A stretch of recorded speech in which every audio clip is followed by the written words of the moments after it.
Hello, hello, hello, everyone, and welcome to FCI Live 2025. We are well into our second week. This is our last session today, and then we have three more sessions tomorrow. I love all the sessions. I get excited for all the sessions, but can I just say I'm so excited for this session? I know a lot of you are too. This is Fourth Wave Black Cooperativism, Black Joy Rising with Dr. Jessica Gordon-Nembhard, Jamila Medley, and amaha sellassie. Before we get started, real quick, a special thank you and shout out to our three champion level sponsors for FCI Live 2025, National Co-op Grocers, .coop, and Colluminate for making this series possible. So I am going to hand this conversation over to the people that you want to be talking with. This is a panel discussion. They're going to run it their way, and we will follow their lead. And without further ado, thank you guys so much for being here. Okay, so I'm up first, Jessica Gordon-Nembhard. I think you all know me or know of me, and I see some familiar faces. And hi, special shout out to Carolyn Ross Holmes. So glad you could make it. It's been a while, but she's been holding up the Ella Jo Baker homestead. Um, so I'm going to let everybody introduce themselves, but if you don't know me, I'm the author of Collective Courage, A History of African American Cooperative Economic Thought and Practice. We just published the 10th anniversary edition, and I'm very close to finally finishing the graphic novel version.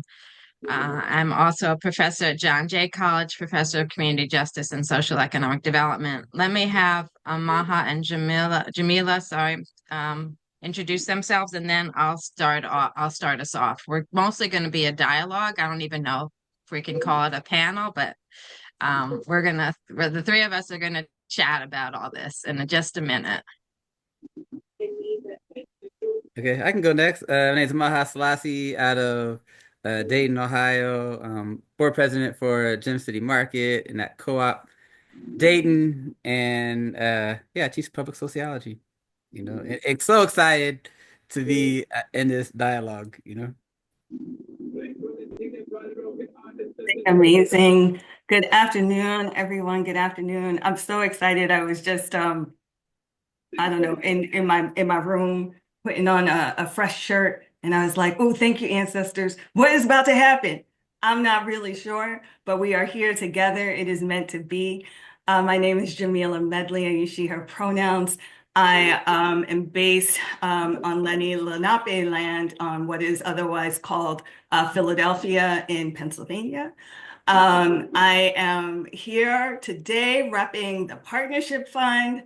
Also, a delightful and so excited for FCI and all of the wonderful things going on with FCI, because I'm also a board member at FCI, and extraordinarily excited to be in dialogue with Jessica and Amanda. So I might be a little silly giddy for the first few minutes, and then I'll settle down and check.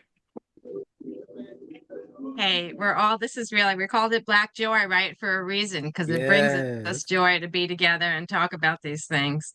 And you're right, Jamila, I forgot also to do the land acknowledgement. I'm in New York City at the moment, which is also Lenape land. But I do want to recognize the original stewards of the land, recognize the need uh, to understand and honor treaties and the fact that Indigenous people are still alive and living here. Also, I always like to acknowledge our ancestors, make sure they're here in the room with us, which I think they are.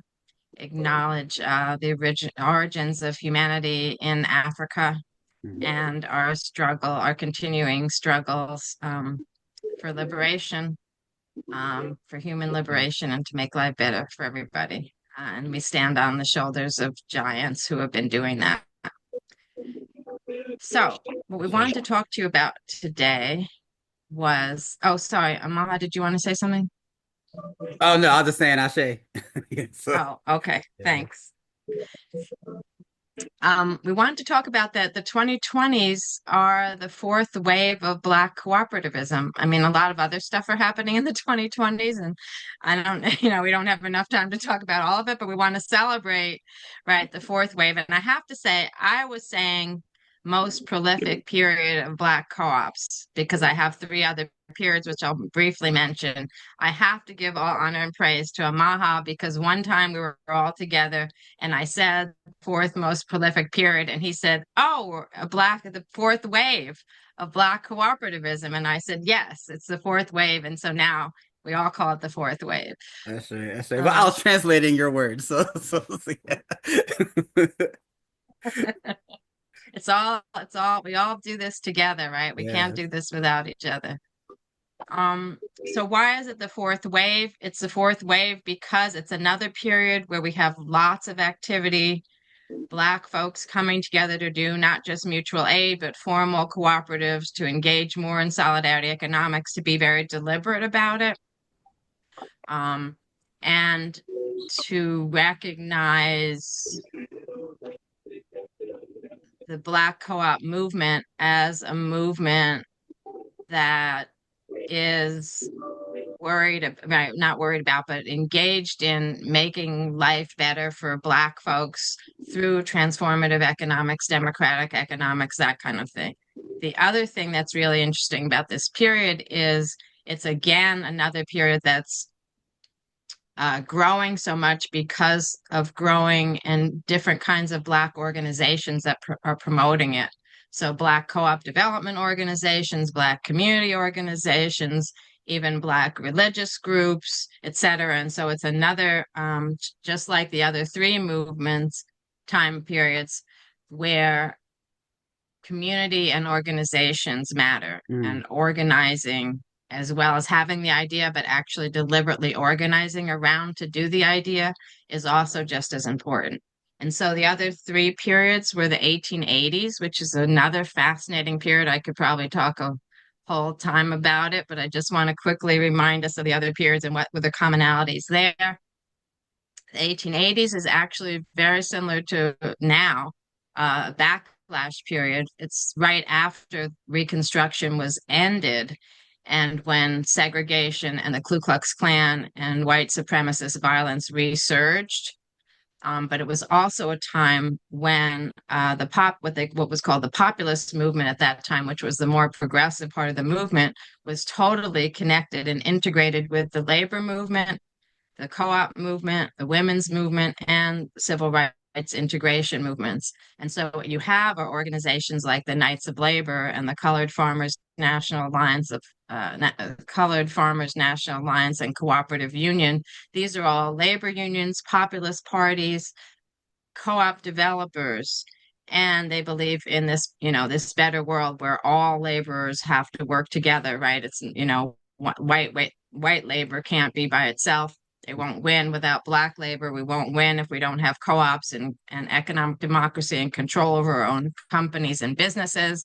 We can't win if we're separated from women. We can't win if we're separated, Blacks and whites, etc. So a really fascinating period where co-ops are developed, proliferating both in the white and Black communities, but especially co-ops with these connections. So not just isolated co-op movements. The other thing that's really, for me, that's fascinating for the 1880s is that the Colored Farmers National Alliance and Cooperative Union is actually still the largest, as far as anyone can tell, the largest Black organization in U.S. history. And that the fact that it was a combination of Black farm workers and Black farmers, Black folks doing co-op work, as well as believing in unionization, and also trying to make sure about grassroots democracy. And they don't have good numbers, but they're sure there were over 1 million members throughout the South mostly. And to this day, I don't believe that any group can claim to be larger than that group. So that's another interesting little known fact. 1930s, Depression era. We actually did have, by the middle of the 1930s, we have the U.S. government actually supporting co-op development. So it's also a prolific period for co-ops in general. But again, for Blacks, you have the Young Negroes Cooperative League, stewarded by Ella Jo Baker. That's a national organization making sure that young Black folks, and for them, young meant 35 and under, were being schooled, learned about promoting co-ops, starting co-ops, because they said that was what was going to free us. That was what was going to really change Black folks' status, was practicing democratic ownership, collective ownership, and young people leading the way to show the rest of the old folks how to do this, right? What economic transformation should be like. So you have that national movement, but you also have Brotherhood of Sleeping Car Porters, our first official 20th century recognized Black independent union, is also pushing co-ops, and you have Helena Wilson starting co-op study groups in at least 17 of the Brotherhood chapters around the country and in Montreal, Canada. So you have lots of co-op education, ideas about co-op commonwealths and how to combine and connect co-ops. And so a strong co-op movement, especially among Black folks at that time. And the 1960s and early 70s is another period. This time it's more about race consciousness and economic transitioning. And again, the argument is that we have to have economic independence in order to have racial justice. We have to have economic independence through cooperation, solidarity, democratic economics. And if we don't combine that with political activism, we're never going to get human rights, let alone racial justice. And so again, this notion, the Black Panthers are doing co-ops. Most of the Black organizations are doing co-ops during that period of time. So there's this recognition that political rights are really empty if you don't also have economic justice with it. And so, all the lessons, I think, and we're seeing the same thing in the 2020s, are that Black organizations are focused on economic liberation as part and parcel of civil rights and human rights. And that if we don't do deliberate co-op development at the same time that we're fighting in other ways for our rights and our survival, it's whatever we do is going to be hollow. So I want to pass it on. I'm not sure which of you want to go next, but either we can keep talking about what we learned from the past, but I'd really love to make sure we focus on what we think is happening now and where we want to go. Yeah, I can. I just want to lift up that I appreciate how, like, one of the out of the many connections that you've helped make for me over the years is this notion of how, like, economic development and community transformation were, like, I was grown up seeing them as separates. You know what I mean? You had the economic people over here, and then you had the community transformation people over here. And, like, I was all talking about, like, love and the community, and then my friends talking about economics. I was like, I don't want none of that economic stuff. Keep that over there. You know what I mean? And you helped solidify that, like, they're actually, the freedom movement was, they were combined together. Like you said, it would be hollow without, you know what I mean? And so I've been seeing, like, how, like, we have to have our collective hope. Like, what is it that we're aspiring to that's, like, so deep down inside? Like, we move all the fear from our heart. Like, what is that underlying aspiration? You know what I mean? And how we press towards that, you know what I mean? Human dignity, and then it's like, but then without the economic driver, we don't have, like, the engine to, like, get us there. You know what I mean? And so, like, I'm so appreciative how you made that bridge, you know what I mean? Of, like how, like, in this hour, you know what I mean, we're combining the two together. And that's really what I think makes it movement, you know what I mean? Is that, like, the two are in dialogue with each other, you know what I mean? We're co-creating together, you know what I mean? So yeah, I'm thankful for that. Yeah, as Dr. Jessica, as you were kind of naming all of these historical actors and the legacies of their contributions to what we're experiencing now, it definitely makes me go back and think. The first thing that came to mind for me was the applicant pool for the Collective Courage Fund and what we're seeing now. So yes, the Collective Courage Fund is named after Dr. Jessica's book. She and Amaha also serve as governance committee members for that fund. which is aiming to move resources to Black-led and serving food and land-based cooperatives throughout the United States.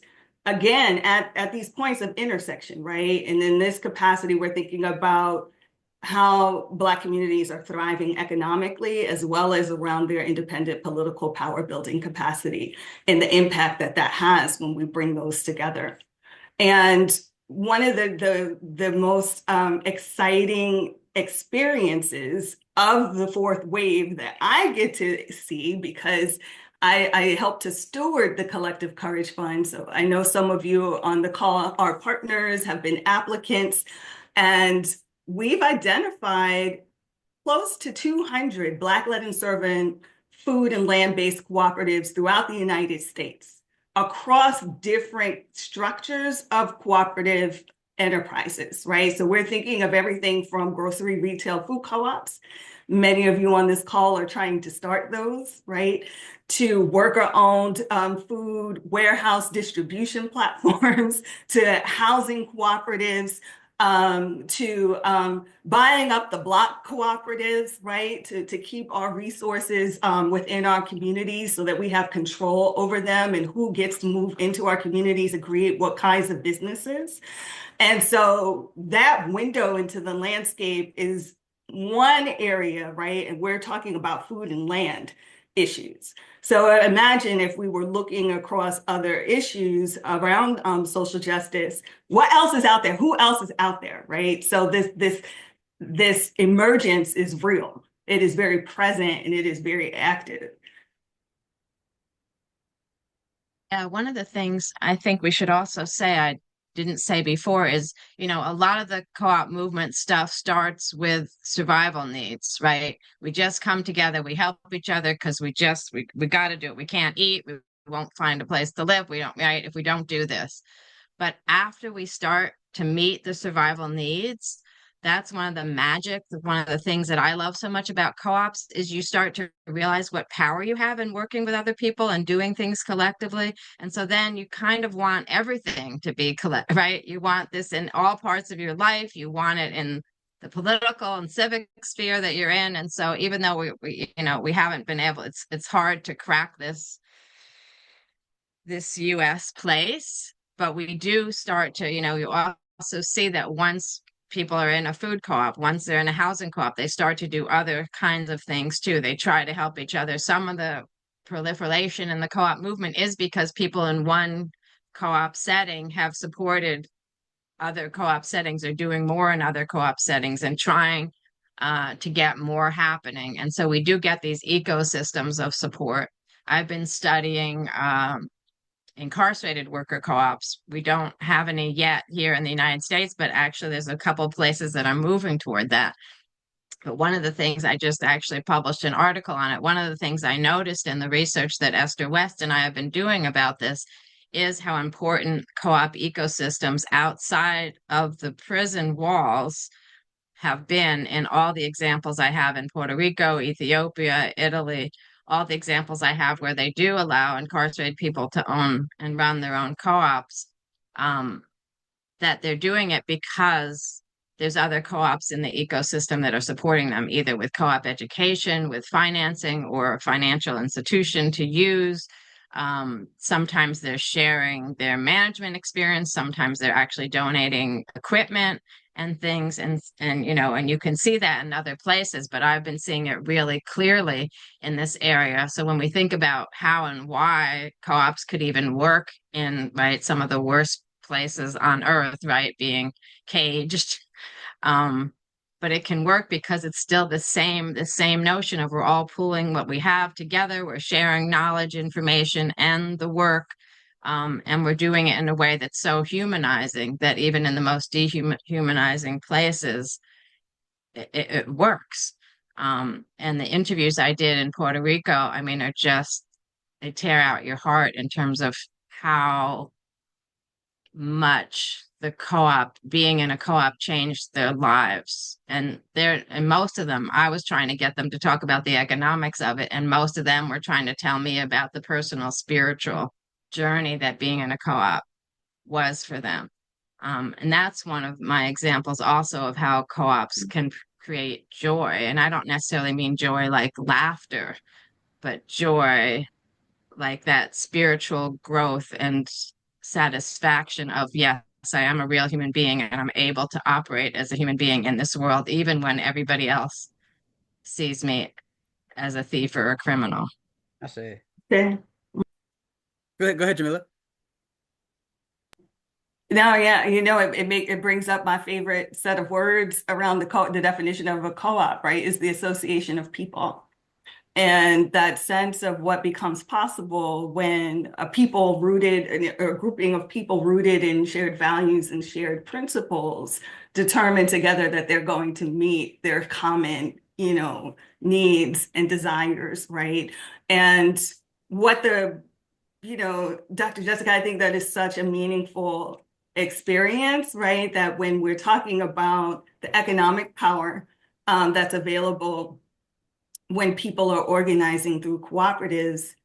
Amaha, you talk about the human development and the possibility of transformation of human beings through participating, right? Whether our businesses flourish, whether they last a year, they last 10, 15 years, whatever, a person is transformed, right? A grouping, an association of people is transformed by having done this work together. And so it makes it possible for so many other things to materialize as enterprises, but it also elevates and changes the way that we show up in the world in relation to everyone else, right? And so that magic and that juiciness in the cooperative space is both around this technical aspect of building the business and ensuring that it thrives and survives, as well as investing and ensuring and protecting the people that are a part of that, so that there is that room for transformation that impacts not just our co-op and our community, but it's that butterfly effect. It's going to go out there. Right. It's the systemic. We are more than the sum of our parts. I say, yeah, I think that's what makes us unique, right? Is that like, in a capital centered economy, it's about things and about, protection of things and capital. And humans are like a means to that end, you know what I mean? But in cooperatives, cooperation is like the moral force for human development, you know what I mean? And so so we're centering the people and we're building an economy and structure that like acknowledges human dignity and human worth, you know what I mean? And so like to me it's like this invitation of like, how do we build an economy that acknowledges our dignity, you know what I mean? That acknowledges that it's built in. It's not like that we don't gotta say it, you know what I mean? We gotta say, like, I watched 1984, you know what I mean, a couple days ago, and it was like, we don't gotta name it, and then like because we're not it, but we're actually seeking to embody the thing that it is, you know what I mean? And that's why I think the association is so important, and especially right now, like this focusing on healing, you know what I mean? Like how are we healing together? How are we learning together? How are we unlearning together? And I was in St. Louis a week or so ago and met with the Black Healers Collective, and they're talking about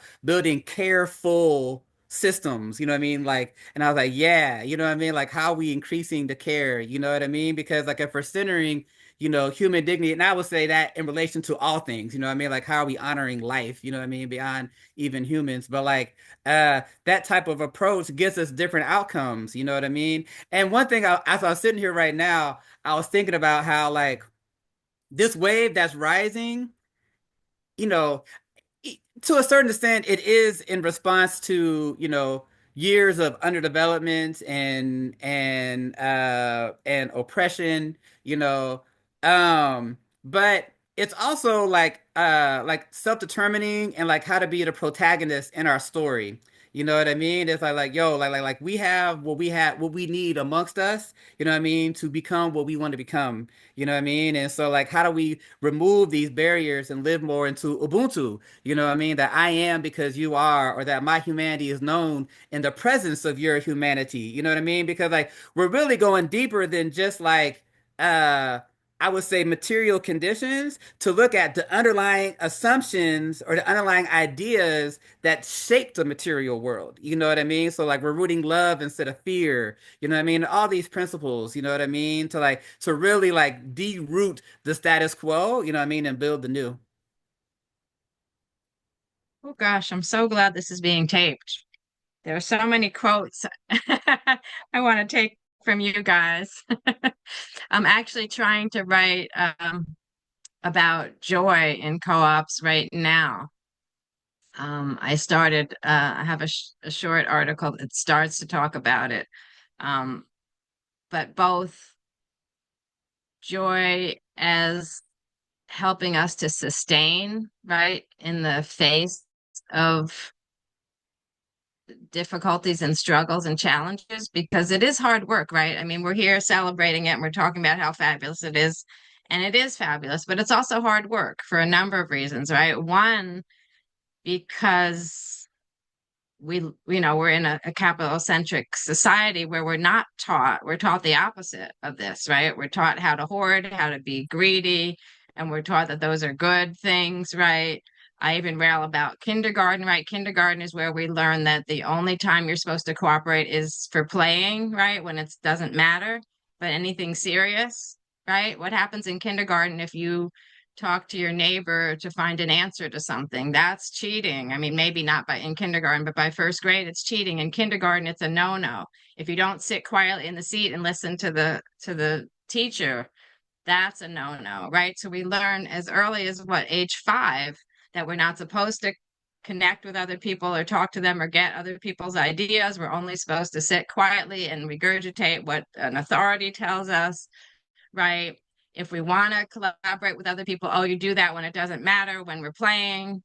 But otherwise, right? So we're already from 5 years old, we're already told not to consult with other people, not to collaborate, not to really coordinate and cooperate, that it's horrible, bad, right? Then by the time we're older, we're taught that, we have to make our own money. We have to all become millionaires, and the hell with everybody else. It just matters what we can do. And the best people are the ones who made the most money, even though we don't talk about what horrible things they did to make that money, right? But that's the message we get from 8 till 28 or more, right? But then here we are trying to do co-ops, trying to work together, trying to make decisions together, trying to share money, when everything is told us not to. Yet we do it, but it's hard. And I'm worried about how do we sustain it, because we need to do it to protect our planet as well as to protect ourselves. And so how do we sustain it? And the best way I can figure out is to name this joy, right? The joy of working together, of being in businesses that protect and uphold our human dignity, and give us ways to go back to being human instead of becoming these exploited, hard, individualistic whatevers. So I have found a few studies, biological studies, that actually show that people who cooperate create endorphins, and cooperating creates endorphins in human beings, and that the more you cooperate, the longer the endorphins last. And some people think I shouldn't say it, but one of the studies found that women have stronger and longer endorphins from cooperating than men do. But some people think I'm being too sexist by saying that, but I think it's very cool, and it actually fits well with our knowing that women, especially Black women, have played a huge role in cooperatives and creating and sustaining and stewarding cooperatives.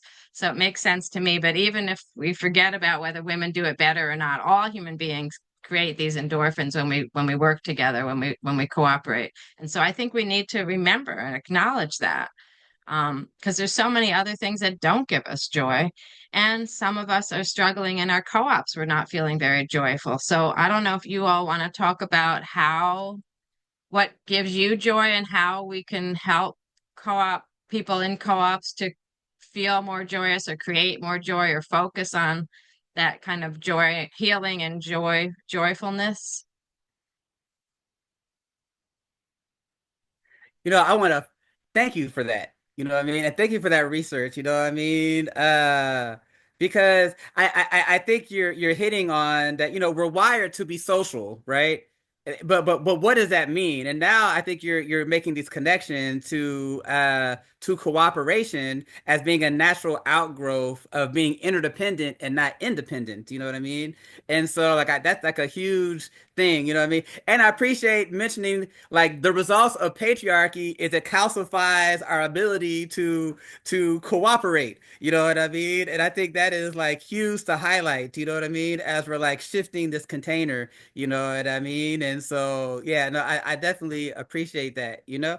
And, like, I've been seeing things how like, joy is a resistance, you know what I mean? And how, like, even reimagining what revolution looks like, you know what I mean? That like, is it an evolution? You know what I mean? Like Gracie Boggs and others mentioned, you know what I mean? And so like how are we evolving? It's almost like the process of like becoming human leads us to greater cooperation, you know what I mean? Because the two can't are not distinct, but are mutually, creating each other. You know what I mean? And so, yeah, I think for me, it's like it's the joy of seeing a community realize its power. Like in areas that's been underdeveloped, and we're also often taught to be recipients. You know what I mean? And so the process of being co-creators and shifting to seizing time and seizing history, and like plotting our path forward. You know what I mean? Like the joy that comes when people believe. You know what I mean? Because I think like part of our power is kept out when our gifts aren't in play with each other, and so it's like the more that we acknowledge our shared future, the more we're bringing our gifts together, and that's what's emerging power. You know what I mean? And hope, right? Because hope is connected to our ability to know that we can act. You know what I mean? And that we can create something new. You know what I mean? And so like that is like a lot of joy for me. You know what I mean? In the midst of all the trials and tribulations, because opening up a grocery store is real. I remember one day Jamila was like, y'all started with the grocery store instead of like something like an easier way to cooperate and didn't do the grocery store. You know? So, so it's like, yeah, you know what I mean? It's a real journey, you know what I mean? But knowing that we have the ability and the power, you know what I mean? And I also want to appreciate even the fans right now. You know what I mean? It's like the whole world is crumbling, you know what I mean? And we're dancing, you know what I mean? It's like, yo, we are not buying into this thing, you know what I mean? It's like I think that's what it partly means to be like the authors, you know what I mean? Like we are transitioning through this time the way that we are creating and understanding the best for us. We are not following any modes of the past and you know what I mean? And so like, yeah, you know what I mean? Like, and that to me is like part of like why this is Black Joy Rising. You know what I mean? Like, not only are we reimagining blackness for ourselves outside of the white gaze, you know what I mean? But it's like we are like moving through this moment in the way that seems most meaningful for us. You know what I mean? And being not getting caught up in other stories. You know what I mean? Like for me personally, I don't like the word resistance that much anymore because I feel that like resistance puts us in somebody else's story that we're like resisting. You know what I mean? Whereas like no, like we're driving the bus. You know what I mean? So it's like yeah, I don't. That's just me.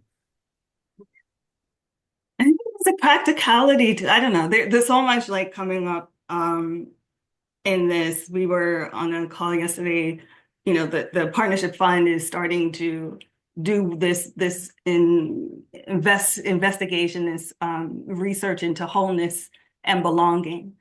And that essentially, as I think about it, like encapsulates like all of our human possibility and emotions and experiences, right? And um,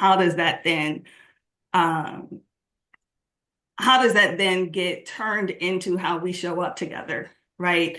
So if you are on a food co-op board, for example, I think about small things like some of the groups that I have worked with, some of the boards that I'm on, like the work is serious, the work is intense, crises are happening, all kinds of shit is going down. Sorry, excuse my language.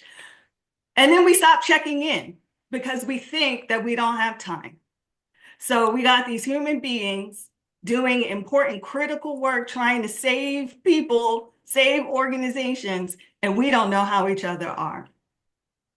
And so I think that there's a way in which we have to operationalize our wholeness, our sense of belonging, We have to operationalize joy and spirit in our work, right? We got to put this in the agenda for how we show up and turn out with each other. And I think about, I think about actually, Dr. Jessica, the study circles that we did in Philadelphia. This is like almost a decade ago, but the Philadelphia Area Cooperative Alliance brought together, nearly 200 people across the city of Philadelphia and its suburbs to study this question about what would happen if we provided pre-development support for people to learn about co-ops, learn about the sector that they're going to be in, do some of the unlearning, right, that racialized capitalism has shown us, because now we're talking about democratic participation and we don't actually know how to do that beyond like casting a ballot, right? So what happens when people are coming together, right? We have to build relationship, and joy has to be a part of that, right? We can't have study without food. We got to make sure that the food is there, and that it's not just basic food, it's some good food. Right? We have to think about, okay, there's a cooperative principle about education and training, right? Make your education and training joyful, right? Where are the games? How are we integrating these moments as a way of living into our principles and in our values so that we are able to survive the moment, right? I saw some comments about rest. Right? I saw comments about spirit. These are all important integrations, right? How do we learn to pass the baton to each other so that if you're a startup with your like 4 core members, how are you really going to get more people to take that on? Because it's not sustainable for y'all. And then there's really only 2 doing the work, right? So how do we like learn to move together? And we have to ask these questions, right? Because I think one of the things that keeps coming up for me as I watch and I participate in cooperative development activities is this, and in other spaces as well, particularly that are kind of participating in solidarity economy building, is this question about what do we need to know together to move together? And one thing that means is that and sometimes we have to go a little bit slower, right? We got to let people catch up. Everybody's not a CPA on the board.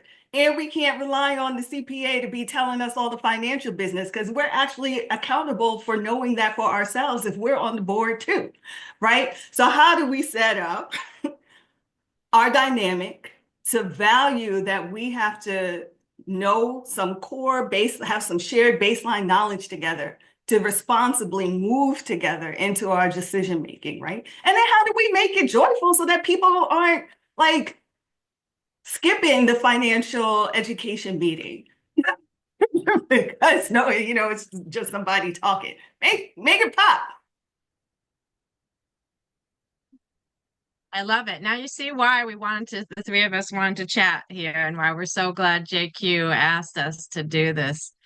In a minute, I think we'll be ready to open it up to questions. I had 3 more thoughts as I was listening to my friends. I was about to call you colleagues, but I got to call you friends. How important process is, right? And again, we're always scared of it. People don't want process, but process is, again, how we relate to each other, how we learn. Right? You really can't skimp on process. So figuring out again how to make it joyful, how to make it not seem like, oh, just another meeting or just another, right? But really, because otherwise we're not really authentically moving forward and developing together if we're not engaged in process or if we're trying to skip the process, right? So that's another thing I think that's really underappreciated is the importance of process, but again, how to make it work, how to make it comfortable for people, exciting and fun for people. I also saw somebody talked about singing, and that always reminds me of Alandria Williams from Highlander. May she rest in power. May they rest in power.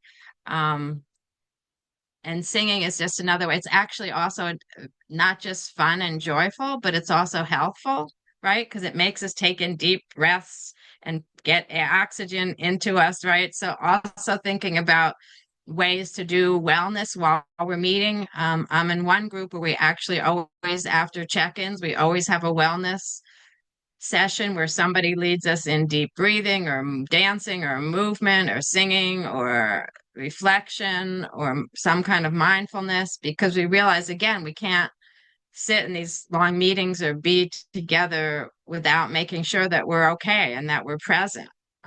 So, just making sure we get that oxygen, have those deep breaths, singing break in the middle of a meeting. It doesn't even have to be at the beginning, but I think also making sure our groups pay attention to that kind of wellness is really important. And then also somewhere we were talking about healing, and I just also wanted to raise up, Julian Hill at Georgia State Law School. I think he just wrote an article maybe last year on healing and solidarity economics. And so again, that understanding that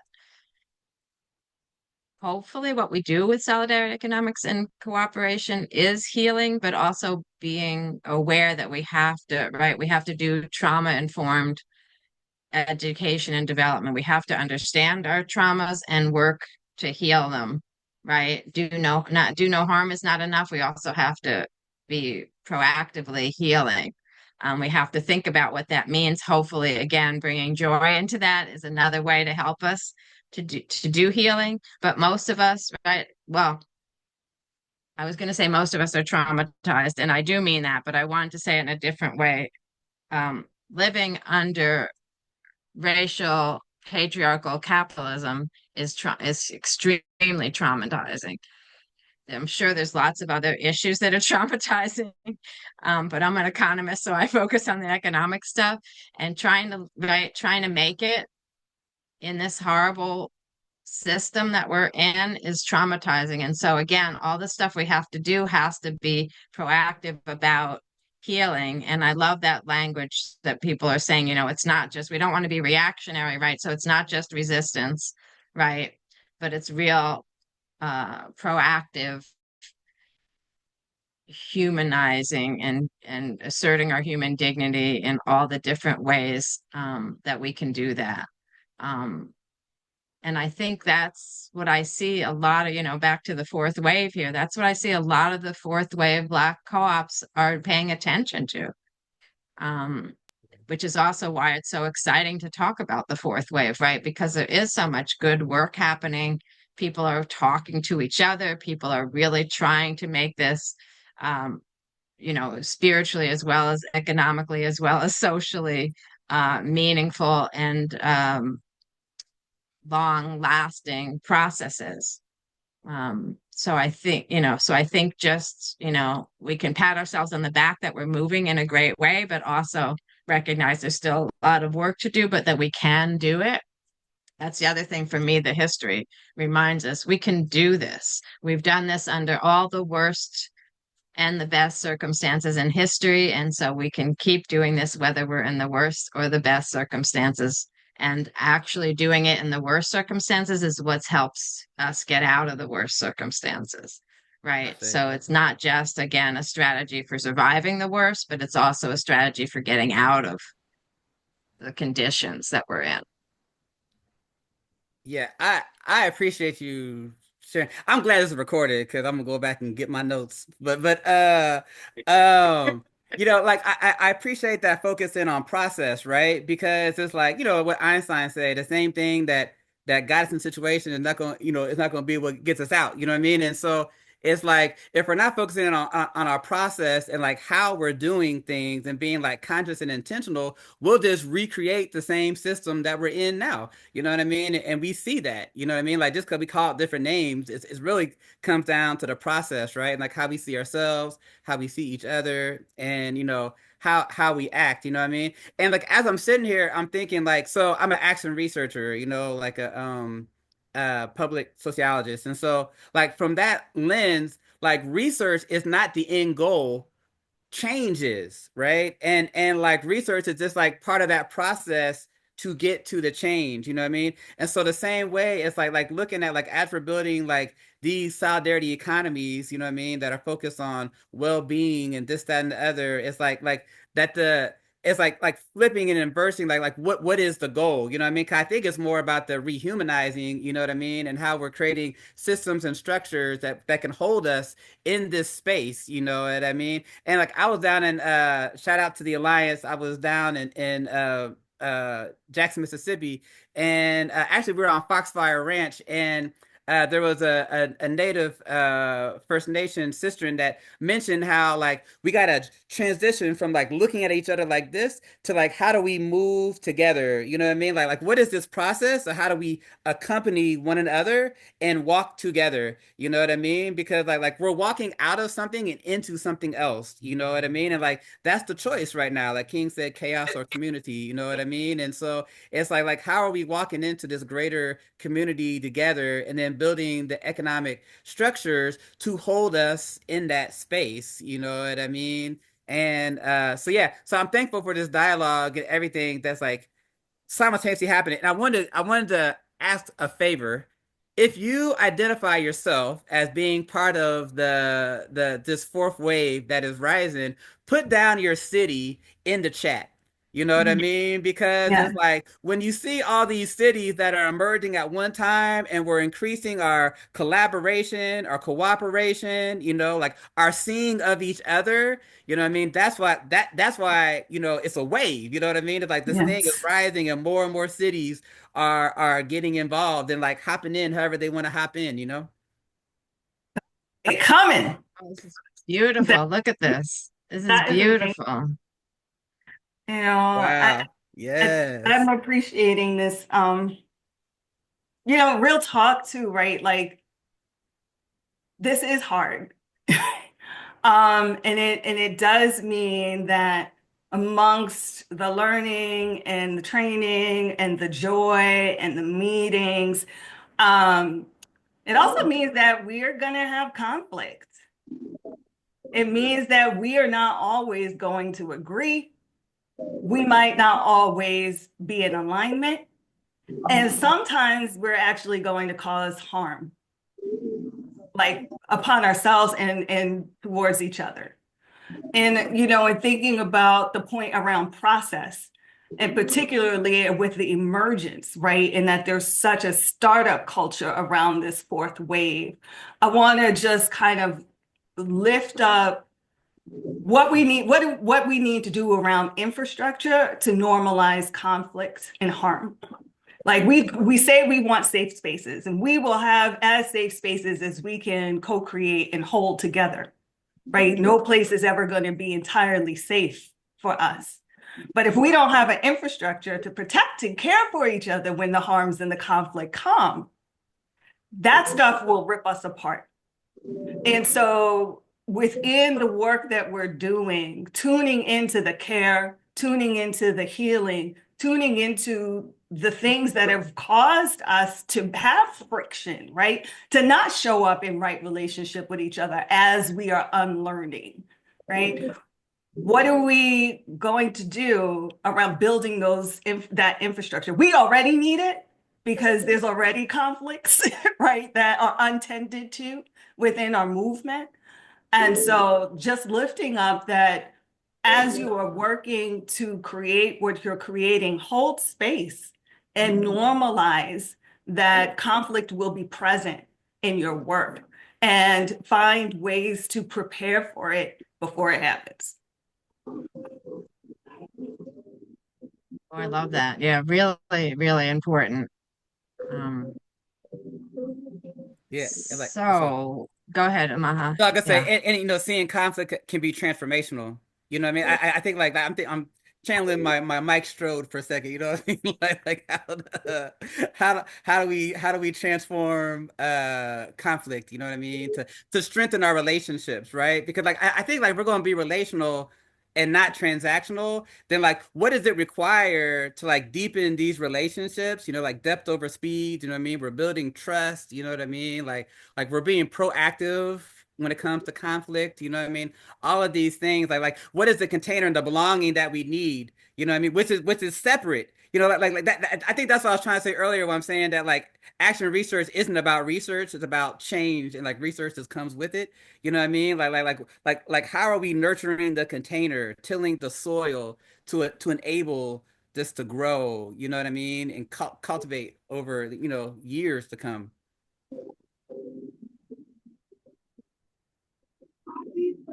Yeah. Did we want to open it to questions or have questions put in the chat? What did we decide we want to do about that? Yeah, I think either way they could just popcorn it out or put it in the chat.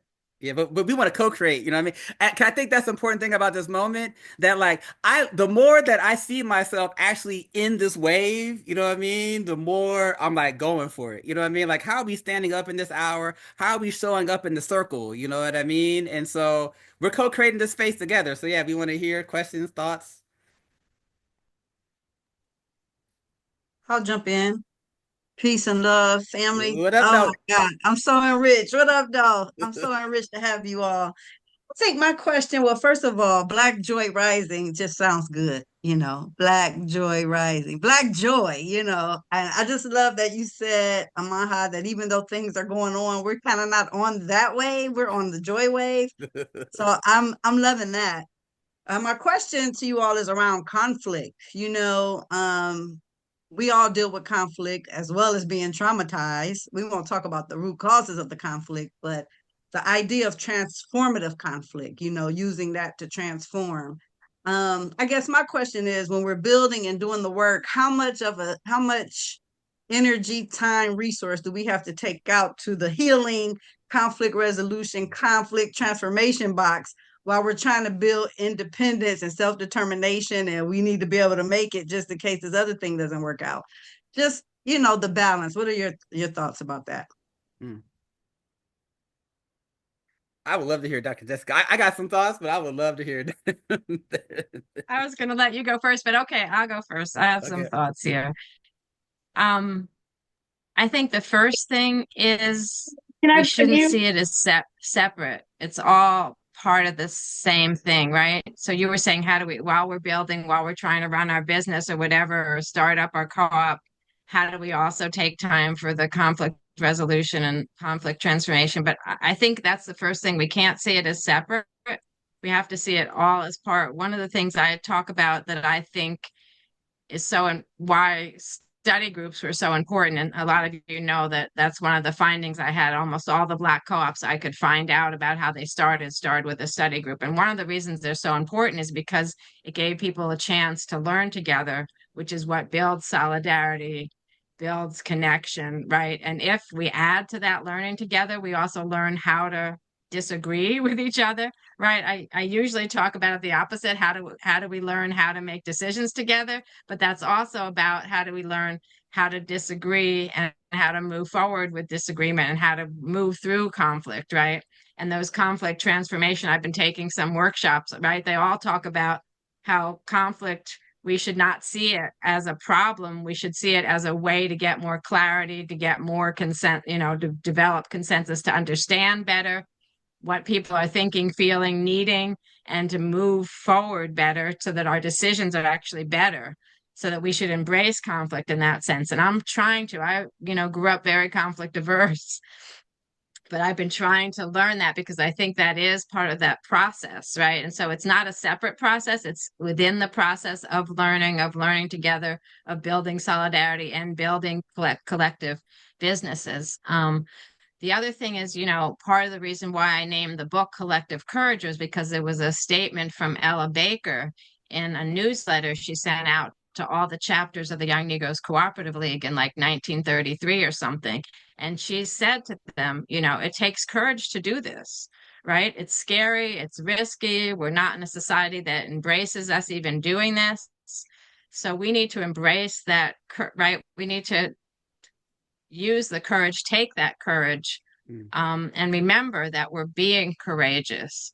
And then in the 10th anniversary preface to the new version of the book, or the reprint, it's not really a new version, but anyway, I also found that one of the First Nations, I think it's the Lakota, have a saying about courage generosity is the highest form of courage. And so now I've been matching that, right? So it's not just the courage to persist and to go against the grain and to do things that other people aren't doing, but the courage to be generous, right? To be in community, to be in relationship with other people. That's actually the highest form of courage for, for us to put ourselves out there and be vulnerable.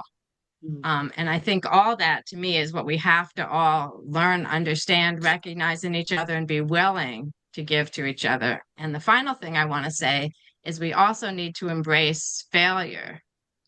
Again, in the sense of that failure just gives us another opportunity to try again, to try it in a different way, which is also what conflict transformation helps us to do, right? Because conflict means that the route we're taking isn't working for everybody or isn't getting us where we want to go. Just like failure, right, is kind of a stop. It says, oh, that didn't work, right? But instead of us saying, oh my God, we failed, this is horrible, we need to embrace it so that we can learn more, move on, get beyond it, and get better, right? Do it better. So those are my thoughts. Can I just say, because we got 2 minutes left, and we said that we were going to check in and see what happens. Do you want to take a couple more questions? And if people want to hang out for an extra 5 minutes, we can. Yeah, I'm definitely. We just now cooking with grease. I feel like we're It's hot. It takes a second to get into the space, So yeah. And can we take about 10 more minutes? Are people willing to stay? Are we allowed JQ to do 10 more minutes? Cool. Perfect. Yeah, that works. And if I could add one thing to, I so appreciate what you said. That generosity is the highest form of courage. I think like in the beginning of something new, like how we define things is so important because it shapes our interactions. You know what I mean? And so naming generosity as a form of courage is so powerful. You know what I mean? As far as like what is our guidance system? You know what I mean? Like how do I show up courageously? One thing that I'm thinking about, Angela, about your question is I'm thinking of Adrienne Marie Brown when she talks about, movements move at the speed of trust. You know what I mean? And so, like Dr. Jessica was saying, I think it's like I think we gotta, it's hard because there's so much pressure and there's so much pressure to like act now but that like we don't see the relationship building as like part of like the action to actually get us out of this spiral into something different. And so it's like kind of like how education, some people say like, why we need to educate? We need to go out and build these co-ops. You know what I mean? It's like spending the time on the relationships enables the thing to grow and build. That's why I think the association of people, I always keep going back to what Jamila says about the association of people, because like if I'm just focusing in on the market, I'm gonna miss it. It's like how are we cultivating this association of people, you know what I mean? That like together we are seeing ourselves as co-governing, co-creating, you know what I mean, our own grocery store. Thank you, bro. Thank you, Mama. Got time for another question? I just wanted to ask, in storytelling, which we got from the National Black Food Justice Alliance, if each of you can talk about a moment of joy in your work of cooperation. What is a moment of joy that you've experienced? Okay. Can I go? I have one. It just came up. Maha was like, should we talk about this? All right. So y'all remember some of you went to the 2024 Up and Coming conference that was in Kalamazoo.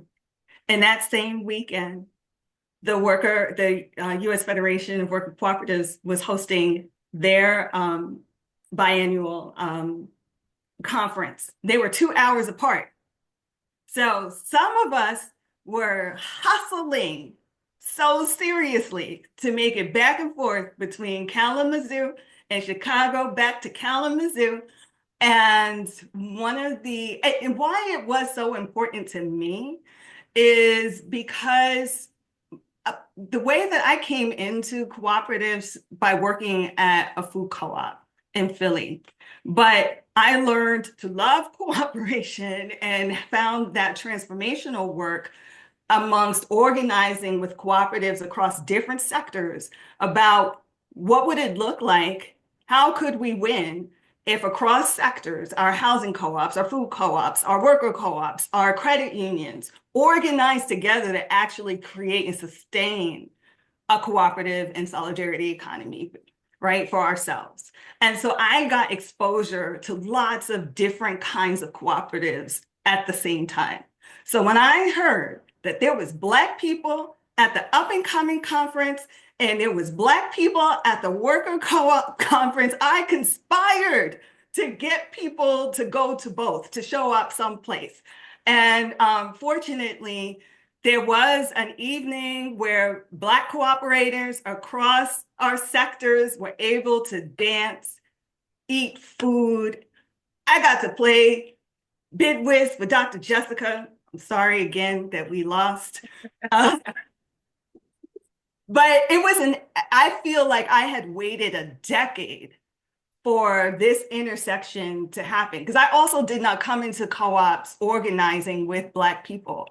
I came into the co-op space through a very white dominant, lovely, wonderful white human beings that I love deeply, right? But it took me some time to find Black folks who were also doing this work. So that joy, that was a big joy moment for me last fall, when I got to see Black cooperators across sectors coming together and making the effort to experience joy and make joy together. Check. Yeah, I was thinking the same thing because like that moment was epic, right? Because it was like there's two different like almost circles that were moving and they've been growing, but there wasn't a lot of like tributary in between. And then like the Venn diagram happened in Chicago, you know what I mean? At a club called Black Joy, you know what I mean? And so yeah, it's an amazing experience, you know what I mean? And it showed us that like, you know, whereas like traditional co-op movement to a certain extent might have been more isolationist, you know what I mean? That like we were building this bridge of like, yo, we in this together, you know what I mean? And so like that moment was so powerful for me. I'm thinking about we have a at the store our produce manager, her name is Sister Lakeisha, you know? And she didn't really have like produce experience, you know, but like she's taken it on to like learn and just the joy that she has, like seeing that like her gifts have value and that like people appreciate her work has just brought me so much joy just to see that like you know like 80% of our employees are you know like within our trade area, you know what I mean, and not everybody was a grocerer before they started working with us, you know. And so it's like it's just the joy of like seeing like our local community tap into like different parts of their gifts, you know, and that like the love that is, you know, is being generated, you know what I mean, in appreciation for our shared gifts would be like a moment that sticks out for me. Yeah. I actually have a lot of moments. I was trying to figure out which ones to talk about here. I think I have a similar one. I mean, I enjoyed the Chicago that, and I didn't do the trekking back and forth like the rest of you stalwarts did. Um, but I actually had a similar moment to that at the second National Co-op Agenda in Las Vegas when I was saying my thank yous and looking out at the group. Um, it was so exciting again to see Black cooperators from all over the country, from all different sectors, you know, and I was thinking, you know, the last time, and this, I forget how many people were there, probably 200 maybe or so. Anyway, the last time there was such a gathering of Black cooperators was probably at the Young Negro Cooperative League's Pittsburgh conference in 1931. They had 600 people. I'm waiting for us to surpass that number. Then I'll really be dancing, but it was still good enough, right? To see, you know, that we're all back here, right? Back in one place dedicated to doing cooperative and solidarity economics. And, you know, excuse me for saying this, but I also was so not just happy, but relieved that I realized I could retire, right? I don't have to keep, I'm not the lone voice out there, there is a movement. I think that's when I first also started saying we're in a fourth movement or a fourth uh period. And I was like, oh my God, I'm not alone. I don't have to do this. I have a million different people now that I can say, oh, talk to that person. That person knows this, that person's doing that. So that was a joyous moment for me. But I did also want to just mention one other thing, which was I was doing group interviews in Puerto Rico with three men who had been in the incarcerated worker co-op, the artist co-op, Cooperative Aragos. When they were in prison, they were out now having, and we were all having dinner. Actually, I took them to dinner so I could ask them, talk about their experience. One of the men brought his wife and teenage daughter. And when his teenage daughter felt like she needed to say something about, she and her mother actually talked about how the co-op made such a difference in their husband father. But when the teenage daughter felt comfortable enough to speak up, um, and say what a difference it made for her as the daughter of an incarcerated person to see what her father was able to do. Was really, I mean, I also wanted to cry, but it was also a joyous moment because, you can just see the spillover, right? I often talk about the spillover effects of being involved in co-ops, but when you see it in somebody's child, it's really amazing.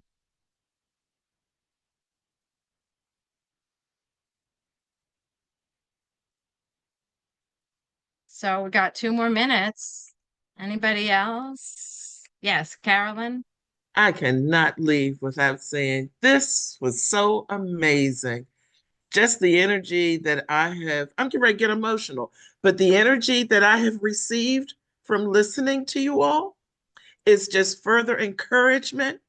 And you just put together in a very real way for the work that we do through the Ella Baker Project and the co-ops. Oh my gosh, y'all just don't know. I am like losing my mind down here in Warren County. And everywhere I go, I said, oh, we're this movement. We're gonna get this going. And I'm hitting every sector. So thank you. Thank you for the encouragement. Thank you for the nuggets of wisdom that you all, it just came out of you naturally. I don't even think you realize what was coming out, what was flowing from you, but it has been so well received. And girl, I can't wait till you get here to Carolina. I just can't wait. 2 weeks, right? In 2 weeks.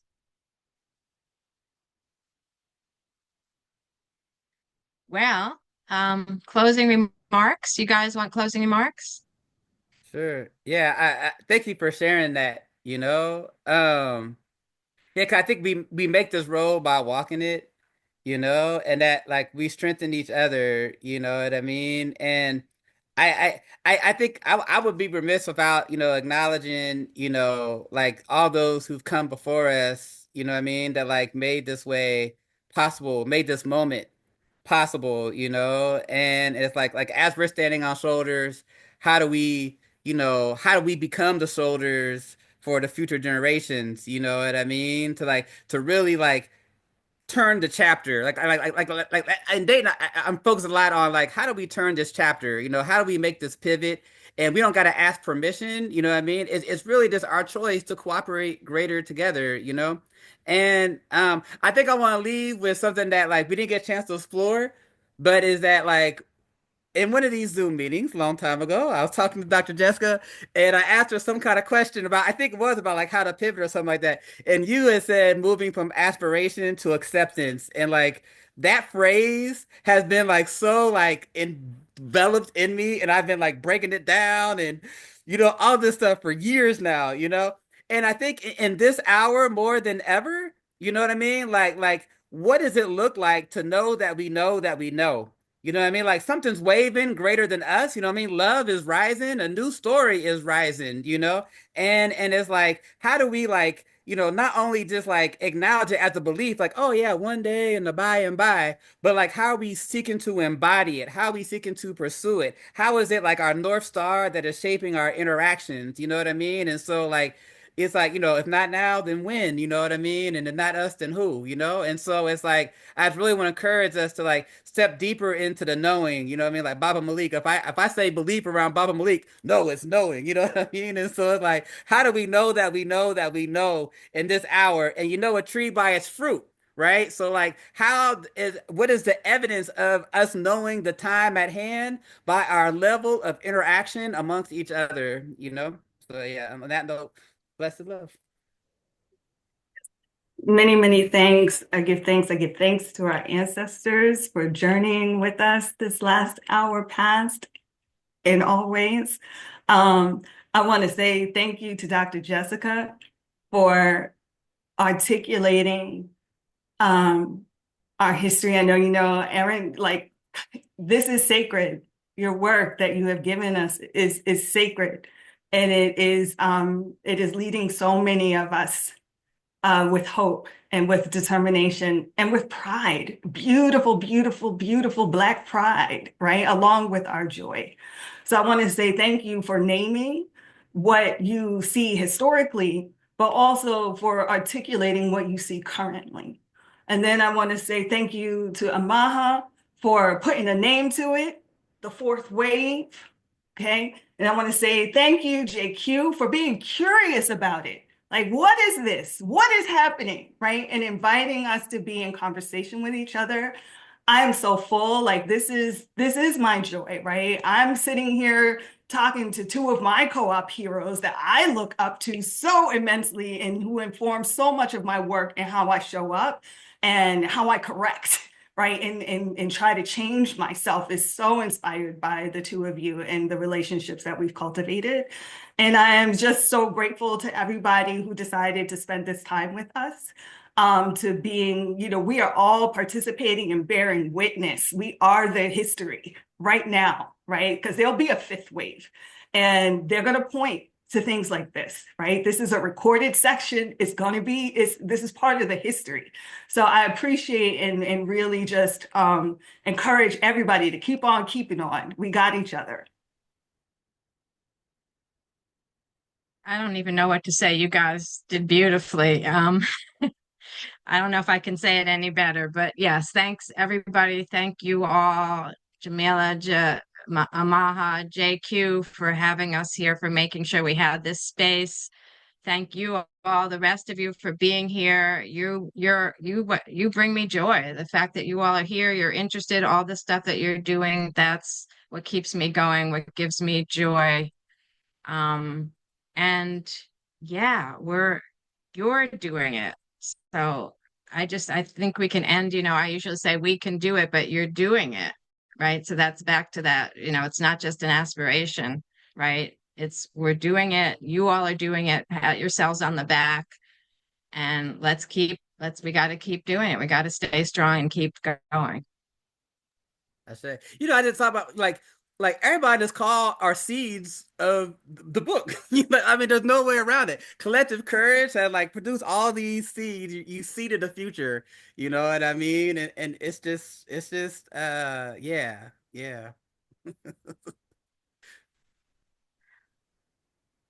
I guess we're Ashe. yeah. I guess we're wrapping up there. I will just say on the record, anytime Dr. Jessica wants to come back and wants to do something and wants a space to tell everybody, wants us to promote it and come say anything you want with anyone, you give us a phone call. And this has been a beautiful, beautiful moment. Thank you for this gift.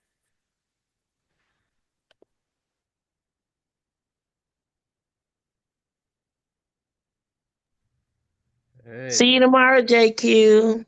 Thank you, everybody. Thank you, Amaha. Thank you, Dr. Jessica. Thank you, Dr. J. Thank you. Thank you. Lots of love, everybody. Good, thanks for being here.